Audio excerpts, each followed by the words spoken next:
صوبہ سندھ کے دوسرے بڑے شہر حیدرآباد کے وسط میں موجود قدیم نشانی پکا قلعہ، جسے سندھی میں پکو قلعو بھی کہتے ہیں، زبو حالی کا شکار ہے۔ قلعے کا مرکزی دروازہ بھی عدم توجہی کے باعث منہدم ہو گیا۔ قلعے کو 18ویں صدی میں تعمیر کیا گیا۔ موجودہ دور میں ریلوے اسٹیشن کے قریب واقع اس قلعے کے اندر مکانات اور باہر دیواروں کے ساتھ دکانیں بنی ہوئی ہیں۔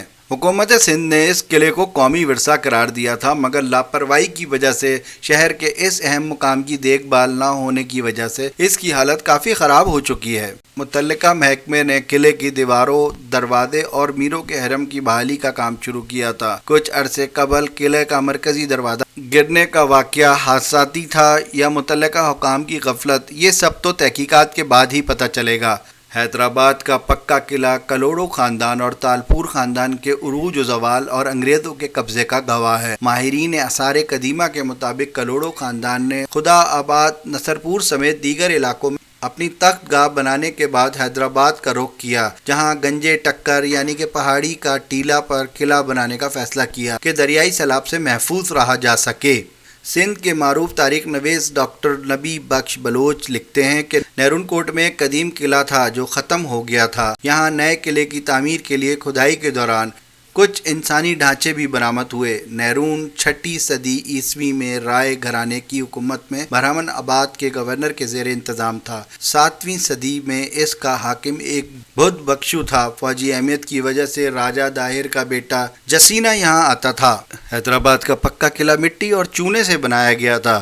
قلعے کے داخلی دروازے کے لیے ایک بڑی محراب بنائی گئی تھی، جس کے نیچے سنگ مرمر کی تختی لگائی تھی، اور تختی پر میاں غلام شاہ کا نام اور قلعے کی تعمیر کا سال 1182 ہجری تحریر تھا۔ دروازے کے اوپر ایک اور چھوٹی محراب بنائی گئی تھی۔ ان محرابوں پر رنگین گلکاری کی گئی تھی، جبکہ شاہی دروازہ 1 فٹ چوڑی لکڑی سے بنایا گیا تھا، جس پر نقش نگاری کے ساتھ بڑی بڑی کیلیں لگی ہوئی تھیں تاکہ حملہ آور آسانی سے قلعے میں داخل نہ ہو سکیں۔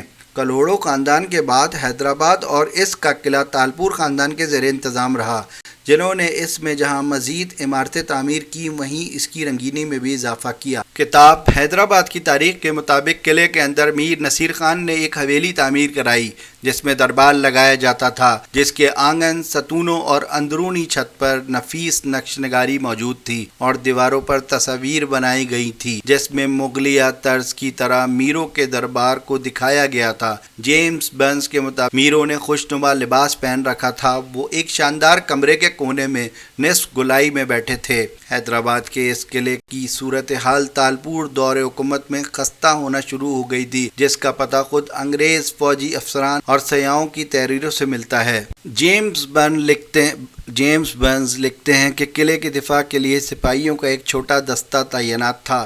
کئی قبیلوں کے سردار بھی مستقل قلعے میں رہتے تھے۔ قلعے کی دیواروں پر رکھی گئی 70 توپوں میں سے صرف 8 یا 10 کارآمد ہیں، باقی صرف دکھانے کے لیے موجود ہیں۔ قلعہ ایک پہاڑی پر بنا ہوا ہے، جس کے چاروں اطراف 10 سے 8 فٹ گہری کھائی ہے۔ قلعے کے اندر داخل ہونے کے لیے لکڑی کا پل بنا ہوا ہے۔ دیواریں پکی اینٹوں سے بنی ہیں، جبکہ اونچائی 25 فٹ سے زائد ہے، جو سیم کی وجہ سے زبو حالی کا شکار ہیں۔ اگر سیڑھیاں رکھ کر قلعے پر حملہ کیا جائے تو زیادہ دیر نہیں لگے گی۔ یہ تو تھے جیمز برنز کے الفاظ، جو انہوں نے اپنی یادداشتوں میں تحریر کی ہے۔ تاریخ بتاتی ہے کہ حیدرآباد کے قریب میانی کے میدان میں تالپوروں کی فوجوں کو سر چارلس نیپیر کی قیادت میں انگریز فوج نے شکست دے کر قلعے پر قبضہ کر لیا۔